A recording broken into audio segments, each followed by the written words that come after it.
नमस्कार साथियों, बहुत बहुत स्वागत है आप सभी का गवर्नमेंट एजुकेशन में। तो दोस्तों पीएसपी ने एक नोटिफिकेशन जारी किया है ग्रुप 5 की भर्ती के लिए, जिसमें स्टाफ नर्स, पैरामेडिकल और अदर जो डायरेक्ट और बैकलॉग वाली पोस्ट होती हैं उनके संबंध में रूल बुक जारी की हुई है। तो इस वीडियो में हम जानेंगे कि कौन कौन जो है इस फॉर्म को फिल कर सकता है। ओके, तो यहाँ पर आप देख सकते हो और हम सीधा जो है वो नोटिफिकेशन की तरफ बढ़ते हैं, रूल बुक की तरफ क्या कैसा जो है वो इसमें रहने वाला है। आप यहाँ पर देख सकते हो समूह 5 की ये भर्ती है, जिसमें नर्सिंग स्टाफ हो गया, पैरामेडिकल हो गया और अन्य पद हो गए।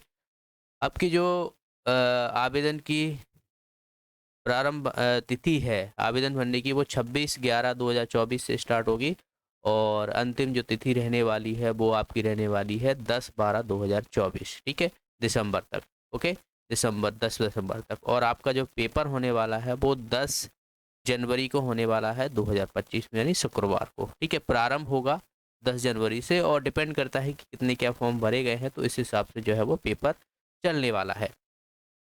अब देखिए यहाँ पर मेन जो रहता है वो क्वालिफिकेशन रहती है और कितनी क्या पोस्ट निकाली गई हैं उनके बारे में हम जानेंगे। बाकी आप फीस यहाँ पर देख सकते हो, जो अनरिजर्व कैटेगरी है 500, बाकी के लिए 250 रुपये जो है यहाँ पर रहने वाली है। ठीक है, आपका पेपर जो होने वाला है वो 2 शिफ्टों में देखने को मिलेगा। 7 से 8 रिपोर्टिंग टाइम रहने वाली है और यहाँ पर आप देख सकते हो 10 मिनट का आपको निर्देश के पढ़ने का समय दिया जाएगा और 9 से 11 यानी 2 घंटे का जो है पेपर रहने वाला है। अगली शिफ्ट जो रहने वाली है वो रहने वाली है आपकी 3 से 5 बजे तक, लेकिन रिपोर्टिंग टाइमिंग जो है वो 1 से 2 के बीच रहने वाली है। ओके, अब हम सीधा सीधा जो है वो पोस्ट की तरफ बढ़ेंगे। इसमें जो पोस्ट निकाली गई हैं वो उसमें क्या कैसा क्वालिफिकेशन मांगा गया है और बाकी कितनी क्या पोस्ट हैं। ठीक है, यह जो पोस्ट है आप देखोगे यहाँ पर तृतीय श्रेणी के अंतर्गत जो है देखने को मिलती हैं। अब इसमें जो एग्जाम की पैटर्न रहने वाला है, एग्जाम का जो पैटर्न रहने वाला है, यहाँ पर आप देख सकते हो प्रश्न पत्र संख्या 1 रहने वाली है। 100 कुल अंक रहने वाले हैं, जिसमें बात की जाए 100 क्वेश्चन रहने वाले हैं। ठीक है, आपका 25 नंबर का जो रहने वाला है वो सामान्य ज्ञान, सामान्य हिंदी, सामान्य अंग्रेजी, सामान्य गणित, सामान्य विज्ञान और सामान्य अभिरुचि। तो इसके सभी के मिला के जो है वो 25 क्वेश्चन रहने वाले हैं और जिस आप ट्रेड से भरोगे उस पे आधारित जो है वो 75 क्वेश्चन उसके रहने वाले हैं। वो शैक्षणिक आधार पर जो है रहेंगे। ठीक है, आयु की सीमा की बात की जाए तो यहाँ पर देखिए मिनिमम 18 और अधिकतम जो है वो 40 वर्ष होना चाहिए। देन उसके बाद जो है वो छूट रहने वाली है। अगर बाकी जैसे कि अनुसूचित जाति, जनजाति, अन्य पिछड़ा वर्ग हो गए तो यहाँ पर 5 वर्ष जो है इनको देखने को मिलेगी। ठीक है, तो ये सब जो है आयु से संबंधित चीज़ें देखने को मिल रही है। यहाँ पर आप भी देख सकते हो जो अनरिजर्व कैटेगरी के हैं उनके लिए 18 से 40 और जो बाकी के मूल निवासी, अनुसूचित जाति, अनुसूचित जनजाति, अन्य पिछड़ा वर्ग और जो होमगार्ड जो पहले से ही सरकारी नौकरी में हैं तो उनके लिए जो है रहने वाली है 5 वर्ष की छूट, तो 18 से 45 वर्ष रहेगी। अब हम बात करते हैं सीधा पोस्ट की तरफ बढ़ते हैं। ठीक है, क्योंकि अलग अलग पोस्ट के लिए क्वालिफिकेशन रहने वाली है, तो उसका आप बहुत ध्यान से जो है वो वीडियो देखिएगा, क्योंकि बाद में जो है वो कमेंट करते हैं कि मैंने ये किया हुआ है, उसके लिए क्वालिफिकेशन क्या चाहिए, तो आप वीडियो को ध्यान से देखना। देखिए यहाँ पर रिजर्वेशन वही है, अनुसूचित जनजाति यानी एसटी के लिए 20%, अनुसूचित जाति के लिए 16 और बाकी अन्य पिछड़ा वर्ग के लिए यहाँ पर 27% दिया गया है। ठीक है, माननीय न्यायालय के निर्णयाधीन। ठीक है, और ईडब्ल्यूएस के लिए 10 वर्ष। तो इसमें जो आपको रहने वाला है वो 87/13 ये रहने वाला है अभी भी, क्योंकि अभी निर्णय ही नहीं आया है। तो ये चीज़ें जो है वो यहाँ पर देखने को मिल रही हैं अभी भी, और ये 2019 से चल रहा है तो अभी तक पता नहीं ये कब तक चलने वाला है। विद्यार्थी हैं वो बेचारे परेशान हैं, क्योंकि पोस्ट जो है वो होल्ड पर रखे गए। तो कुछ लोगों के नाम हैं तो वो इसी संदेह में देखने को मिल रहे हैं कि उनका सिलेक्शन मिलेगा, कब मिलेगी जॉइनिंग, कब क्या होने वाला है। तो आप कोशिश कीजिएगा कि आप 87% जो वैकेंसी है उसमें आप अपना नाम लाने की कोशिश कीजिएगा, अच्छे से पढ़ाई कीजिएगा, जिससे आप 13% से निकल कर जो है इसमें देखने को मिले। वहीं वेतन की बात की जाए तो जिस तरीके से इलेक्शन आए थे तब मामा ने कहा था कि पहले साल तो 70%, अगले साल जो है वो 100% मिलेगा, लेकिन अभी तक ऐसा कुछ नहीं हुआ है। सीधा सीधा साफ झूठ बोला गया था इलेक्शन की वजह से। पहला वर्ष में 70%, दूसरे वर्ष में 80%, तृतीय वर्ष में 90%, ये सब जो है वो देखने को मिल रहा है। तो आप समझ सकते हो नेताओं पर भरोसा करना अ, आपके जीवन के साथ खिलवाड़ किस तरीके से किया जाता है, ये सब देखने को मिलता है। अब यहाँ पर देखिए ये पोस्ट के नाम दिए हुए हैं यहाँ पर सबके, और ये पोस्ट कोड दिया हुआ है, पदों की संख्या दी हुई है यहाँ पर, और प्रश्न पत्र का कोड दिया हुआ है यहाँ पर। ठीक है, तो इन्हें आप देख सकते हो। ठीक है, टोटल हम सीधा पोस्ट की तरफ बढ़ेंगे तो 881 जो है वो यहाँ पर पोस्ट देखने को मिल रही हैं।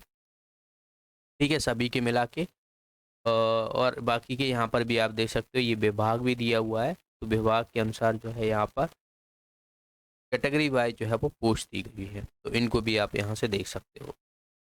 मैं सीधा जो है वो जैसे कि यहाँ पर आप देख सकते हो, ये रेडियोग्राफर के लिए है। टोटल 65 पद देखने को मिल रहे हैं, और इसमें जो क्वालिफिकेशन रहने वाली है आप यहाँ पर देख सकते हो, जीव विज्ञान यानी बायोलॉजी से आपने किया हो, फिजिक्स केमिस्ट्री रहने वाली है। ठीक है, तो ये रहने वाला है 12th। ठीक है, एंड आपके पास रेडियोग्राफर में निर्धारित 6 माह का प्रशिक्षण उत्तीर्ण होना चाहिए। मध्य प्रदेश शहर चिकित्सीय परिषद से जीवित पंजीयनी भी जरूरी है। या फिर आपके पास एक्सरे रेडियोग्राफ में टेक्नीशियन का 2 वर्षीय डिप्लोमा होना चाहिए या 3 वर्षीय डिग्री हो, और बाकी शहर चिकित्सक मध्य प्रदेश में जीवित पंजीयनी होना चाहिए। तो या तो इनमें से ये वाली होना चाहिए क्वालिफिकेशन, या फिर ये वाला होना चाहिए। ठीक है, तो आप जो है इस फॉर्म को फिल कर पाओगे इस पोस्ट के लिए। लेबोरेटरी टेक्नीशियन की बात की जाए तो इसके लिए आपको क्या चाहिए, वही बायोलॉजी फिजिक्स केमिस्ट्री तो चाहिए ही चाहिए, और रोग विज्ञान टेक्नीशियन यानी पैथोलॉजी टेक्नीशियन में 10 माह या 1 वर्ष का जो है प्रशिक्षण या चिकित्सक रोग विभाग में डिप्लोमा होना जरूरी है। ठीक है, बाकी जीवित पंजीयनी होना चाहिए चाहे चिकित्सीय परिषद से, अथवा आपके पास पैथोलॉजी का 2 वर्षीय डिप्लोमा हो, 3 वर्ष की डिग्री हो। ठीक है, अथवा 2 वर्षीय अपने पास स्नातकोत्तर प्रथम MMLT किया हो और जीवित पंजीयन हो, तो इन दोनों में से आपके पास कोई भी एक है तो काम कर जाएगा। ठीक है, फार्मासिस्ट ग्रेड 2 की बात की जाए तो यहाँ पर आप देख सकते हो, फिजिक्स केमिस्ट्री बायोलॉजी तो चाहिए ही चाहिए। ऑलमोस्ट सभी में फिजिक्स केमिस्ट्री बायोलॉजी तो चाहिए ही चाहिए आपके पास। और बाकी जिस पोस्ट के लिए जैसे कि रेडियोग्राफर है तो वहाँ पर रेडियोग्राफर से संबंधित डिप्लोमा डिग्री होना चाहिए। ठीक है ना, तो आप समझ सकते हो। एंड यहाँ पर आप देख सकते हो फार्मेसी काउंसलिंग में विशेषज्ञ फार्मासिस्ट के आपके पास जीवित पंजीयनी होना चाहिए। बी फार्मा डिग्री हो या अथवा औषधि निर्माण फार्मेसी किया हो, तो ये सब जो है यहाँ पर ज़रूरत पड़ेगी क्वालिफिकेशन की। शल्य क्रिया टेक्नीशियन यानी ओटी टेक्नीशियन की बात की जाए, ओटी डिपार्टमेंट होता है, तो उसमें जो है आपके पास 12 तो होना चाहिए बायोलॉजी फिजिक्स केमिस्ट्री के साथ, ओटी टेक्नीशियन में डिप्लोमा हो और जीवित पंजीयनी होना जरूरी है। आगे देखिए, तो इसी तरीके से आप सारा नोटिफिकेशन पढ़ सकते हो। ठीक है, ज़्यादा ऐसा कुछ डिफ़िकल्ट नहीं होता चीज़ों में, आप क्वालिफिकेशन अपने हिसाब से देख सकते हो। जैसे स्पीच थेरेपिस्ट की बात की जाए तो बायोलॉजी फिजिक्स केमिस्ट्री तो चाहिए ही चाहिए, साथ में जो है यहाँ पर मान्यता प्राप्त विश्वविद्यालय से audiology and speech language pathology में आपके पास डिग्री हो। ठीक है, स्पीच थेरेपिस्ट टेक्नीशियन की या फिर स्नातक प्रमाण पत्र। ठीक है, ये सब दोनों ही मतलब डिग्री या प्रमाण पत्र होना चाहिए, और आपके पास जो है यहाँ पर परिषद या rehabilitation rehabilitation council of India का जीवित पंजीयनी होना जरूरी है। टेक्नीशियन की बात की जाए तो टेक्नीशियन में देखिए यहाँ पर बायोलॉजी फिजिक्स केमिस्ट्री में 12th आपके पास बायोलॉजी से 12th होना चाहिए, एंड मान्यता प्राप्त संस्था से आपसे संबंधित डिग्री होना चाहिए। किससे डिग्री? टेक्नीशियन से। ओके, और जीवित पंजीयनी होना चाहिए आपके पास। तो टेक्नीशियन असिस्टेंट की बात की जाए तो मेरे हिसाब से इसमें भी जो है वो सेम ही रहने वाला है, डिग्री डिप्लोमा बायोलॉजी से 12th हो। तो इन सबको आप देख सकते हो यहाँ पर।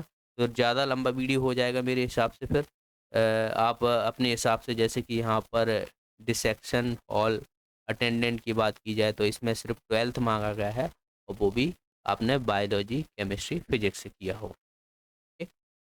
तो ये सब चीज़ें हैं, यहाँ पर आप इन सबको अच्छे से पढ़ सकते हो। ठीक है, तो काफ़ी सारी पोस्ट यहाँ पर देखने को मिल रही हैं और अलग-अलग पोस्ट के लिए अलग-अलग जो है वो क्वालिफ़िकेशन यहाँ पर देखने को मिल रही है। अब जैसे रेडियोग्राफ़र है तो ज़ाहिर-सी बात है, पहले जो मैंने आपको बताया वही चीज़ें रहने वाली हैं क्वालिफ़िकेशन में। डेंटल हो गया, ये देखिए यहाँ पर हॉल अटेंडेंट हो गया, ये फिर से जो है वो अब ये अलग-अलग जगह है, जैसे कि ये शिवपुरी में है, कहीं जबलपुर में, कहीं भोपाल में, तो अलग-अलग विभाग के अंतर्गत जो है वहाँ पर पोस्टें देखने को मिल रही हैं, लेकिन क्वालिफ़िकेशन जो है वो सेम रहने वाला है। तो ये चीज़ें जो है वो यहाँ पर देखने को मिल रही हैं और आने वाले समय में आई होप आगे की भर्तियाँ भी जो है वो प्रॉपर तरीके से देखने को मिलें। अब आप यहाँ पर देखोगे, अभी अगर हम शेड्यूल की बात करें, जैसे कि कैलेंडर जो जारी किया गया था, ठीक है? बाकी के अभी यहाँ पर कुछ भी अपडेट नहीं है इसमें, यानी कैलेंडर तो एक तरीके से झूठा ही साबित होता है हमेशा ही। इनके द्वारा कभी भी कोई भी चीज़ें सही से देखने को नहीं मिलती हैं।